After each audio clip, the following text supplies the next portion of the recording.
আমি এখানে দুটো কলা দিয়েছি, কিছু দুধ দিয়েছি। কলা আর দুধ একসাথে মিক্স করে নেব।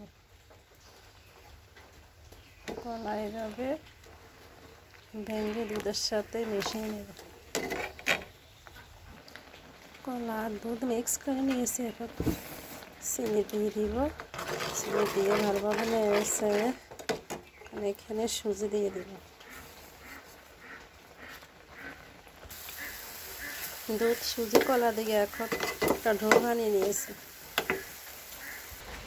ভালোভাবে হাতে মিক্স করে একটা ডো বানিয়েছি। অনেকগুলো পিঠা বানিয়েছি। হাতের তালু দিয়ে সাইফা সব পিঠা বানিয়েছি। এতে তেল দিয়েছি। এখন পিঠাগুলো তেলে ভেজে নেব।